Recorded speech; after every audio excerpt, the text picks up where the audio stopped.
आप सभी को राधे राधे। आज की जो क्लास होगी छंद की होगी और वो भी ट्रिक के माध्यम से होगी, क्योंकि छंद से प्रायः कम से कम दो तीन प्रश्न बन रहे हैं। चाहे वो मात्रिक हो, चाहे सम मात्रिक हो, चाहे विषम मात्रिक हो, और चाहे वो वार्णिक छंद हो। तो हम ट्रिक के माध्यम से भी समझेंगे। मुश्किल से 10 मिनट की क्लास होगी और एक भी प्रश्न आपको ये छंद से बाहर से नहीं मिलेगा। तो चलिए सबसे पहले हम बात करते हैं कि छंद है क्या। कि अक्षरों की संख्या एवं क्रम, मात्रा, गणना तथा यति गति से जो संबंध विशिष्ट नियमों से नियोजित पद रचना होती है वो छंद कहलाती है। कौन सी रचना? ध्यान दीजिएगा, पद रचना। और छंद का सबसे पहले उल्लेख यानी सबसे प्रथम उल्लेख कहाँ पर मिलता है?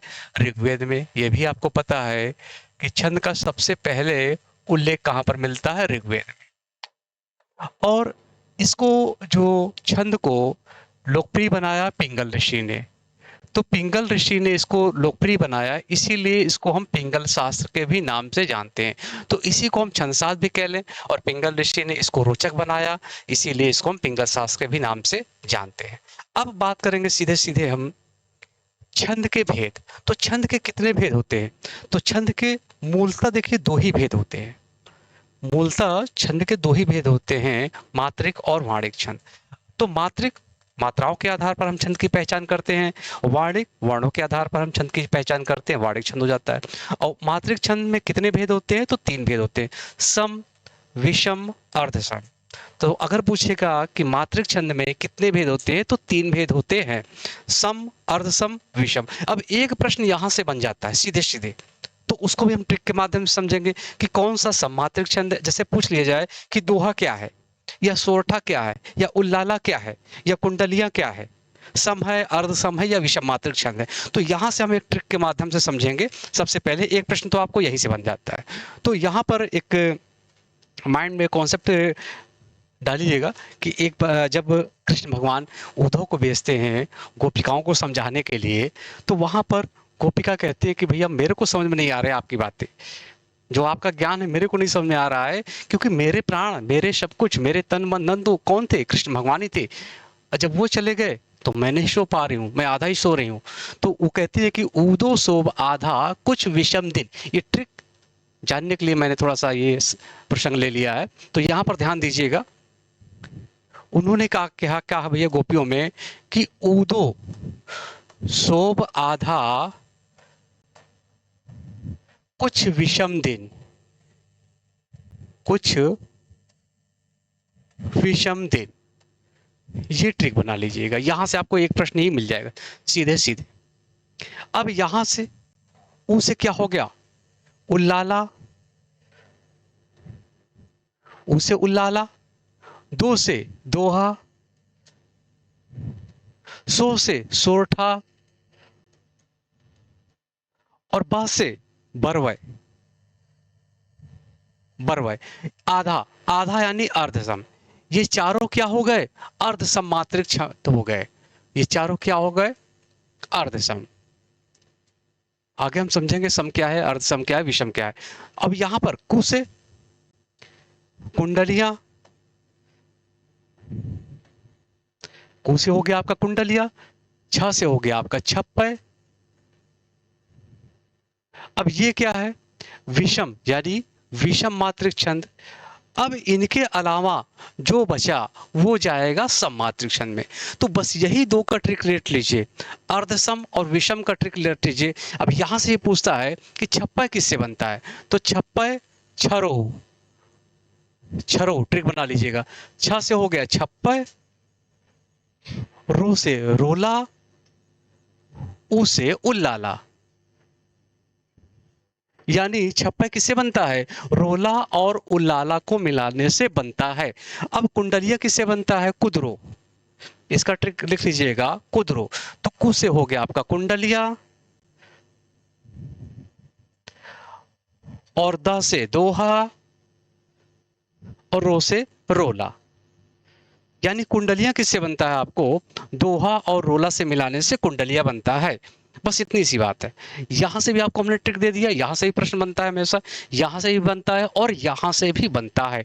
तो एक बार ट्रिक को एकदम से रट लीजिएगा, एक प्रश्न सीधा सीधा आपको यहीं से मिल जाएगा कि ऊदो सोब आधा कुछ विषम दिन।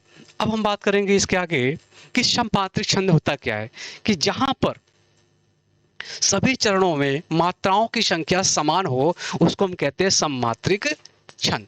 यानी कम से कम प्रत्येक छंद में 4 चरण होते ही हैं और 4 चरणों में सभी की मात्राएं समान होनी चाहिए, तो वो क्या कहलाएगा? सममात्रिक छंद कहलाएगा। यानी प्रथम चरण में 11 मात्राएं, द्वितीय में 11, यानी अगर प्रथम में 11 मिलेगी तो चारों में 11-11 मिलेगी। पहले चरण में 13 मिलेगी तो चारों चरणों में 13-13 ही मात्राएं होनी चाहिए, तब वो क्या कहलाएगा? सममात्रिक छंद। यानी सभी चरणों में जब मात्राएं समान होगी तो क्या कहलाएगा? सममात्रिक छंद। अब यहां से सीधा सीधा आप रट दीजिएगा। यहां से देखिए, इस बार पूछा था ना पीसीटी में आपका अय्यर छंद कितनी मात्राएं होती है, तो यहां से रट लीजिएगा, पूरे रट लीजिएगा, तो आपको कम से कम यहां से भी एक प्रश्न मिल जाएगा। कहीं से भी कोई भी छंद पूछ ले। आज की क्लास हमने इसीलिए करी है कि कम से कम पहले से मैंने लिख लिया है कि आपका समय ना बर्बाद हो। मुझे अपने से ज्यादा आपके समय की चिंता है।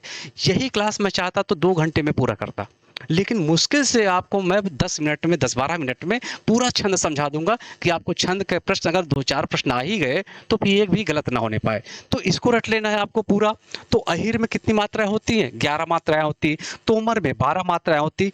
मानव सखी चौपाई, ध्यान दीजिएगा, मानव सखी चौपाई है, चौपाई नहीं है।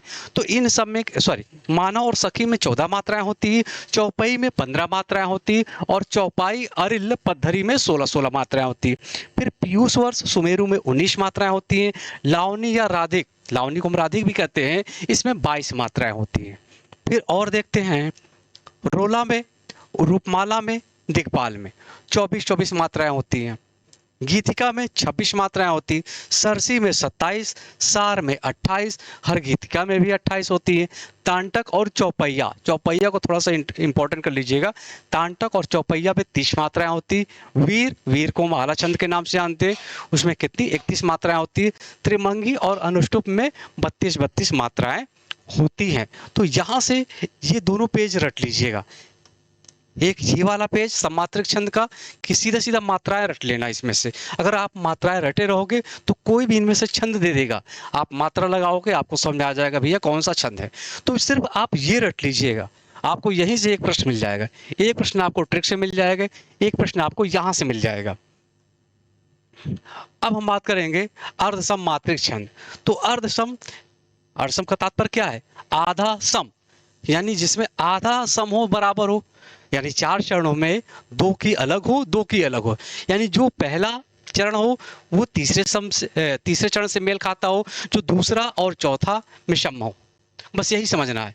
यानी पहला तीसरा में समान मात्राएं होंगी और दूसरे चौथे में समान मात्राएं होंगी, तो क्या कहलाएगा? आपका अर्धसम मात्रिक छंद। अब ये 4 होते हैं, आपको हमने ट्रिक लिखा दिया था ना, ऊदो सोब आधा, तो आपको याद हो गया। अब ये उल्लाला में टोटल होते हैं 28 मात्राएं, लेकिन पहले यानी पहले और तीसरे में 15-15 मात्राएं, दूसरे और चौथा में 13-13 मात्राएं होती है। ऐसे सब में हो जाएगा।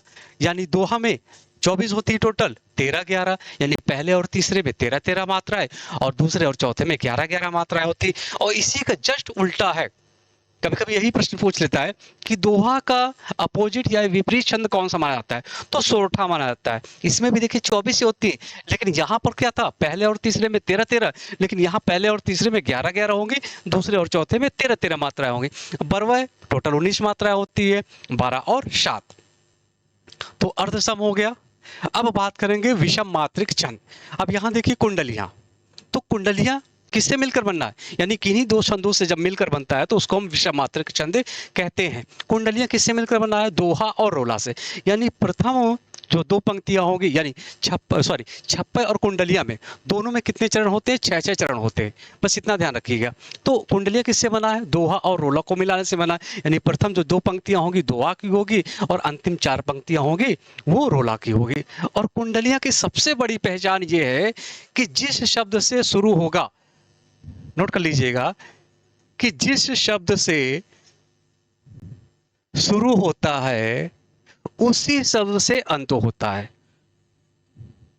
उसी शब्द से अंत होता है। अगर दोनों में, क्योंकि 6-6 चरण होते हैं, अगर आपको कुछ नहीं आ रहा हो तो बस यही पकड़ लीजिएगा कि ये छप्पा है या कुंडलियाँ हैं। तो कुंडलियाँ में जिस शब्द से शुरू होगा उसी शब्द से उसकी समाप्ति होती है। कौन सा छंद हो जाएगा? कुंडलीय छंद। जैसे रहिए लटपट काट दिन बरब गाम में मसो, छाना बाकी बैठिए तरजो पत्रो होए। और तरजो पत्रो होए, एक दिन धोखा दइहे और ज्यादिन चली बयार, टूट तब जड़ से जइहे। कह गिरधर कविराय, छा मोटे की गई हो और पाता भी झर जाए, तब छा में रहिए। तो लास्ट शब्द क्या है? रहिए। और रहिए लटपटकार दिन, तो पहला शब्द क्या है? रहिए। तो यहाँ पर जो प्रथम और अंतिम शब्द एक हो वो क्या कहलाएगा? कुंडलियां कहलाए। यानी जिससे शुरुआत होती है और उसी से वो खत्म भी होगा, क्या कहलाएगा? कुंडलियां। और फिर डिटेल में जाएंगे तो प्रथम 2 पंक्तियां होगी और दोहे का चौथा चरण जो होता है वो रोला में समान आता है। बस इतना भी याद रख लीजिएगा, ठीक है। फिर छप्पा, इसमें भी 6 चरण होते हैं, ये रोला और उल्लाला को मिलकर बनता है। तो प्रथम 4 चरण जो होते हैं वो प्रथम 4 पंक्तियां रोला की होती है और अंतिम 2 पंक्तियां वो उल्लाला की होती। बस इतनी सी बात है। अब थोड़ा सा जो कठिनाई आता है यहाँ पर वाणिक छंद में, तो जहां पर हम वर्णों के क्रम, मात्रा के आधार पर, स्थित के आधार पर, क्रमबद्धता के आधार पर हम छंदों की पहचान करते हैं, उसे हम वाणिक छंद कहते हैं। अब यहाँ पर सीधा सीधा हमें क्या गिनना है?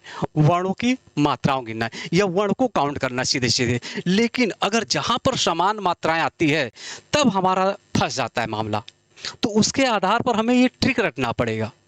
क्योंकि अगर हम देखिए प्रमाणिका में, देखिए 8 वर्ण है। अगर कोई प्रमाणिका का आपको पंक्ति दे दिया जाए और आप काउंट करोगे कि आपको 8 वर्ण मिल जाए, तो आपको कुछ नहीं करना है, सिर्फ वहां पर वर्णों को ही गिनना है। लेकिन जब हम वहां पर 11 वर्ण आ जाएंगे तो वर्ण 11 वर्ण किसमें होते हैं? स्वागतम भी है, भुजंगी में भी, शालिनी में भी है, दोधक में भी है, इंद्रवज्जा में भी है, उपेंद्रवज्जा में भी है। तब हमारा मामला फंस जाता है। तब हमको यमाता राजभान सलगा से उसका रगड़ तगड़ जगड़ निकालना पड़ेगा। तब हम समझेंगे कि भैया कौन सा छंद है ये। तो वाणिक छंद को थोड़ा सा गहराई से समझने की जरूरत है, इसमें है कुछ नहीं। तो पहले, सबसे पहले वाणिक छंद में क्या याद करेंगे? अगर आपको ये ट्रिक याद हो जाएगा, ये ट्रिक है सब, ये ट्रिक याद है, आप वर्णों की संख्या भी मत याद करिए। ट्रिक याद कर लोगे, वर्णों की संख्या ऑटोमेटिक आ जाएगा। उसमें क्या है, जगड़ रगड़ तगड़ क्या है वो भी आप समझ लोगे। अब जैसे प्रमाणिका में तो सीधा सीधा 8 वर्ण होते हैं। इसका ट्रिक क्या है? जर लगा। अब जर लगा का तात्पर्य क्या है? जगड़, ज से क्या हो जाएगा? जगड़, और र से क्या हो जाएगा? रगड़। फिर ये लघु और ये गुरु।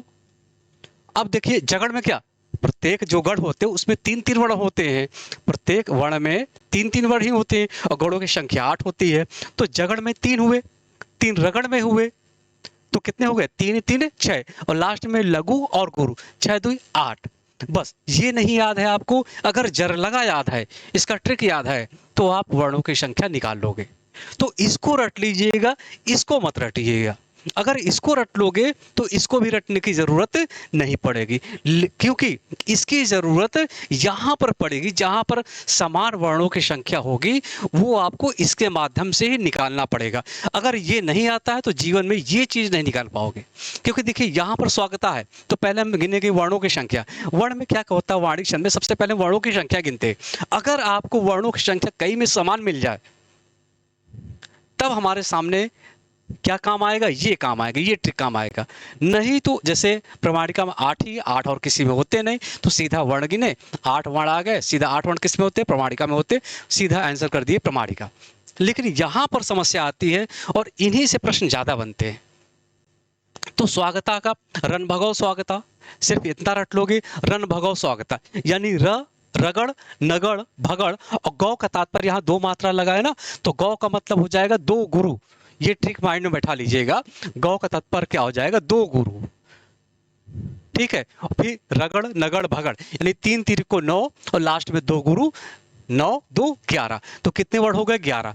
अब 3 ये लगा से भनी भुजंगी, अगर याद होगा, यानी 3 तिरिक को 9, 3 ये लगा, यानी य का मतलब यगड़, तो 3 यगड़ हो गए। फिर लघु गुरु, 3 तिरिक को 9 2 11। मतद गौशालनी, अगर मतद गौशालनी आपको याद है तो यहां पर पकड़ लोगे, तो 3 ये हो गए, मगड़ तगड़ तगड़, यानी 3 तिरिक को 9, गौ का मतलब 2 गुरु, कितना हो जाएगा? 11।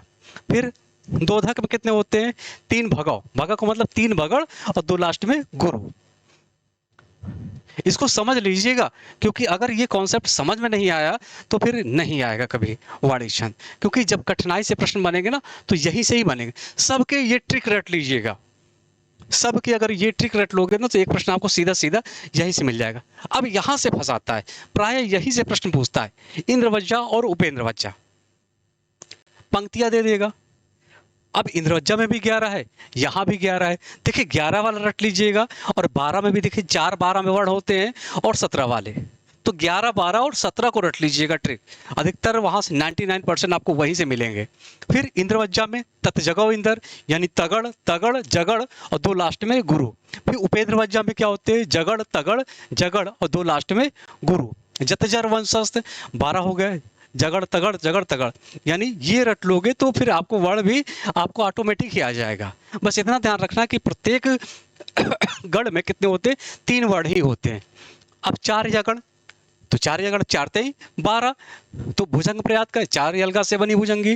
फिर ध्रुत विलंबित नवभर, ध्रुत विलंबित सीधा सीधा आ गया। तोटक 4 सगड़ से बना है तोटक। फिर बसंतिल का तब जज गागा बसंतिल का। अब बसंतिल का में 14 वर्ण होते हैं, तो तब जज गागा, तो त भ ज ओ गा गा मतलब गुरु गुरु। तो यहां पर कितने हो गए, 4 है, तो 4 तेई सॉरी 4 तेई कितने हो गए 12, और गुरु गुरु 13 14, तो 14 हो गए ना। तो यहां से ट्रिक के माध्यम से आप वर्ण भी निकाल लोगे, तो सिर्फ यही रट लीजिएगा आप। फिर इसके बाद 9 मयो मान ली, 9 9 2 मात्रा लगाना, तो यानी क्या हो जाएगा 2 नगड़, फिर मगड़, फिर 2 यगड़, तो कितने हो गए 2 1 3 2 5 5 तेई 15, कितने होते हैं 15 वर्ण। 9 मयो मान ली। फिर पंचमाक्षर में जर लगा जर्जर लगा, चंचला में 16 वर्ण रज रज रल। फिर मबन तद गौ मंदा, इसका ट्रिक ये यहां से ही प्रश्न बनता है। तो ये मैंने कहा ना 11 12 और 17 वाले रट लीजिएगा ट्रिक। तो मंद्राकांता का मभन तद गौ मंदा, यानी मगड़ भगड़ नगड़ तगड़ तगड़ और गौ, यानी 2 लास्ट में गुरु, तो 5 तेई 15 2 17। शिखरड़ी यमन सब लगाने से बनी शिखरड़ी, तो यमन सब लगा यानी 1 2 3 4 5 5 तेई 15 लघु गुरु 17, ये भी हो गए। फिर शार्दूल विक्रेतित 19 वर्ण होते, मजस सततगा से बना शार्दूल विक्रेतित। फिर स्नग्धरना में 21 वर्ण होते, मरभनव 21 एक ही में होते हैं, तो इसको रटने की भी जरूरत नहीं है। याद रखिएगा शार्दूल विक्रेतित में 19 होते हैं, स्नग्धरा में 21 होते हैं। सवैया में थोड़ा सा गहराई से जा सकता है, लेकिन सवैया सीधे सीधे आप यानी 22 से लेकर 26 वर्ण तक ही होते हैं, और इसके भेद कम से कम 48 भेद होते हैं इसके। तो ये याद रखिएगा सवैया में 22 से लेकर 26 वर्ण, अगर आपको 22 से लेकर कोई 26 मिल जाए तो मार दीजिएगा ये सवैया है। फिर घनाक्षरी, देव घनाक्षरी और रूप घनाक्षरी, तो 3 को रटते हैं। तो घनाक्षरी में 31, रूप में 32, देव जो देवदत्त ने इसका उपयोग किया था, इसकी खोज की थी, देव घनाक्षरी के नाम से जानते हैं हम इसको, 33 वर्ण होते हैं। तो घनाक्षरी 31, रूप 32, देव घनाक्षरी 33। अब उपजात, उपजात में एक लाइन जो है इंद्रवज्जा का होता है और एक पंक्ति होता है उपेंद्रवज्जा का। इसको भी इंपॉर्टेंट कर लीजिएगा, बहुत गहराई से जाएगा तो पूछ लेगा उपजात। तो उपजात में ये रखिए एक लाइन किसका होगा, इंद्रवज्जा का, और एक लाइन होगा उपेंद्रवज्जा का। तो मुश्किल से 10-12 मिनट में आपको हमने पूरा समझा दिया, पूरा रट डालिए। अब हम थोड़ा सा उदाहरण के माध्यम से आपको समझाएंगे। अब देखिए यहाँ पर क्या है साहब, उठो जागो भारत देशवासी, आलस त्यागो न बनो विलासी। ठीक है। फिर दूसरा हमने एग्जांपल लिया, बिना विचारे यदि काम होगा कभी ना अच्छा परिणाम होगा, ये भी याद रखिएगा। तो यहां पर कितने 1 2 3 4 5 6 7 8 9 10 11, तो टोटल कितने हुए वर्ड 11। यहां पर 1 2 3 4 5 6, अब देखिए वर्ड हम जब काउंट करेंगे ना सीधे सीधे, तो ये आधे अक्षर को नहीं गिनेंगे, बस इतना ध्यान रखिए। 1 2 3 4 5 6 7 8 9 10 11, यहाँ भी कितने हैं 11 हैं। पीछे वाले में आते हैं भाई, अब यहाँ भी 1 2 3 4 5 6 7 8 9 10 11, यहाँ भी कितने हैं 11 हैं। फिर 1 2 3 4 5 6 7 8 9 10 11, यहाँ भी 11 हैं।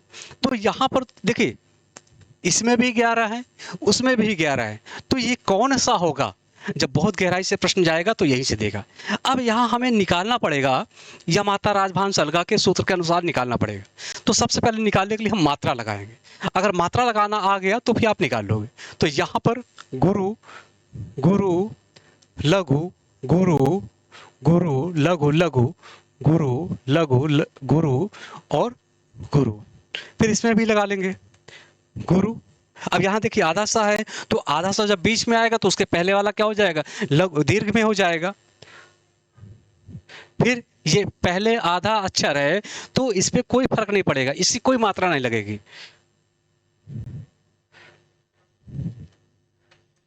अब देखिए, अब यहां पर अगर मात्रा लगाना सही से आ गया, सबको आता होगा मात्रा लगाने, किसी कोई समस्या नहीं होगी।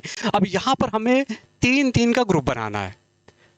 तो तीन का ये बना लिया साहब, तीन का ये बना लिया, तीन का ये बना लिया, और जो बचा उसको छोड़ दो। इसमें भी हम तीन का बनाएंगे, इसमें भी तीन का हम बनाएंगे, दो बचा उसको हम छोड़ देंगे। अब देखिए यहां पर ये मात्रा बन रहा है, तो इसका मात्रा क्या हो जाएगा, ताराज। अब देखिए ताराज आपको हमने बताया था ना, ताराज में कौन सी मात्रा होगी, ये वाला ग्रुप बनेगा ना। तो ये वाला ग्रुप आपको दिख रहा है, तो ये क्या हो जाएगा, तगड़। फिर सेम यही बन गया, तो ये भी तगड़ हो जाएगा। फिर ये क्या बनेगा, जभान। अब जभान में हम मात्रा लगाएंगे तो कौन सा बनेगा, ये वाला ग्रुप बन रहा है। तो ये वाला ग्रुप बन रहा है तो क्या हो जाएगा, ये जगड़। अब किसमें पहले तगड़ होता है, फिर तगड़ होता है, फिर जगड़ होता है, और लास्ट में दो गुरु होते हैं। तो तत् जगो इंदर, तत् जगो इंदर, तो यानी तत् जगो। हमने आपको ट्रिक बताया था ना वहां पर,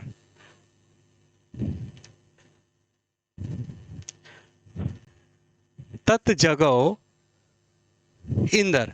ता का मतलब पहले तगड़, फिर जगड़, फिर अंत में क्या, दो गुरु। अंत में यहां पर क्या है, दो गुरु है। फिर इसी तरह इसमें भी है, ये तगड़ हो गया, यानी सेम आना चाहिए, प्रत्येक पंक्ति में सेम ही आना चाहिए, वर्ण भी सेम आना चाहिए और जगड़ तगड़ भी सेम आना चाहिए। अब यहां देखिए सेम आ रहा है, ये भी तगड़ हो जाएगा, और ये जगड़ है तो जगड़ ये भी हो जाएगा। अब यहां भी सेम आ रहा है दोनों में पंक्तियों में, तो ये कौन सा होगा, इसमें इंद्रवज्जा। क्या हो जाएगा इसमें, इंद्रवज्जा। इंद्रवज्जा का सूत्र आपने लिखा होगा, देखिए पीछे चलते हैं थोड़ा सा।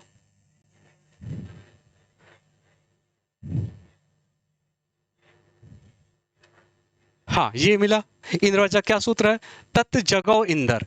अब यहां पर आपको मिला तगड़, तगड़, जगड़ और दो गुरु, तो तत् जगौ इंदर। अब देखिए इसी तरह इसमें भी निकालेंगे हम। अब यहां भी हम मात्रा लगाएंगे,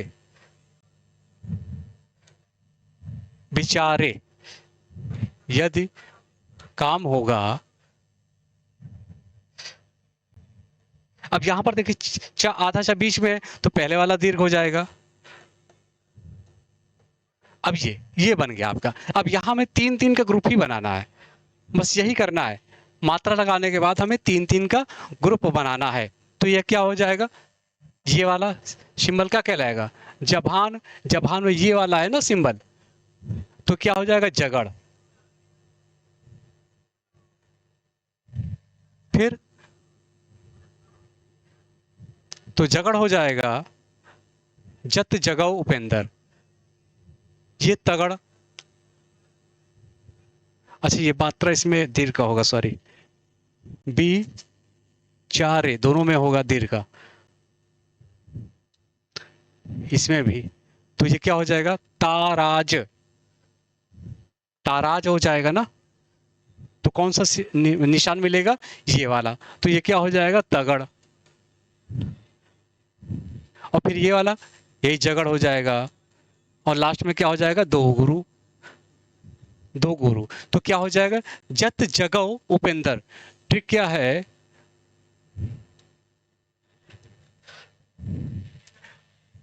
क्या मिला आपको, जत जगौ उपेंद्र, ये ट्रिक है ना उपेंद्र वज्जा का। तो ये क्या हो जाएगा, देखिए यहाँ भी 11 है, उसमें भी 11 है, लेकिन हमें यमाता राजभान सलगा से निकालना पड़ा कि क्या है इसमें, वो इंद्रवज्जा है कि उपेंद्र वज्जा है कि स्वागता है कि दोदक है।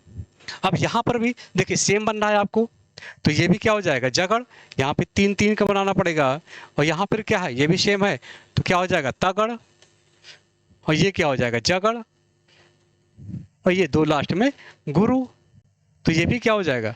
तो इससे समझ में आ गया, यानी जो पहले में होगा पहली लाइन में वही दूसरी में, वही तीसरी में, वही चौथी में, और मात्रा सेम आना चाहिए, यानी ऊपर तकड़ आएगा तो नीचे भी आएगा, यहाँ भी आएगा, यहाँ भी आएगा, ये ध्यान देना है। तो इसलिए छोटी सी क्लास में हमने आपको कम से कम 4-5 नंबरों की क्लास दे दी। अगर जिसको मात्रा लगाना भी ना आता हो तो वो मैसेज करिएगा, मात्रा उसे सभी लगा लेते होंगे, तो देख लीजिएगा आपको यहाँ से 3 से 4 या 5 प्रश्न मिल सकते हैं सीधे सीधे, क्योंकि हमने छंद को पूरे कवर कर दिया है। जाके ट्रिक रट लीजिएगा, जाके सूत्र रट लीजिएगा, और जाका जो मात्राएं लगाने का नियम है वो भी देख लीजिएगा कि कैसे लगता है। ठीक है, तो रट लीजिएगा, लिख लीजिएगा और याद कर लीजिएगा, क्योंकि बहुत ही कम समय बचा, मुश्किल से 1 हफ्ते का समय बचा है पेपर में, और आपका जो समय है मैं खराब नहीं होने देना चाहता, इसीलिए मैंने लिखकर इसको मुश्किल से 10-12 मिनट में ही आपको पूरा छंद समझा दिया। इसी क्लास को हम चाहते तो 2 घंटे 3 घंटे में समझाते, लेकिन मुश्किल से मुश्किल आपका समय बहुत ही कीमती है मेरे से ज़्यादा, ये मुझे पता है कि आपका इस समय 1 हफ्ते का समय बचा है, और मुझे ये याद रहता है कि मेरे बच्चों का समय बर्बाद ना हो, आपका समय बर्बाद ना हो, मेरा समय बर्बाद हो चलेगा, क्योंकि बहुत ही कम समय बचा है, क्योंकि आप भविष्य बनाने जा रहे हो, और यही आपका भविष्य तय करेगा। तो एकदम से 1 हफ्ते अपने मस्तिष्क को कूल रखकर एकदम जरा सा भी तनाव मत करिएगा, सिर्फ पढ़िए, रिवीजन करिए, बाकी आराम से पेपर दीजिएगा, सिलेक्शन जरूर से जरूर होगा। तो चलिए आप लोग रट लीजिएगा, कोई समस्या अगर छंद में आती है तो आप लोग मैसेज करिएगा। धन्यवाद, राधे राधे, नमो बुद्धाय।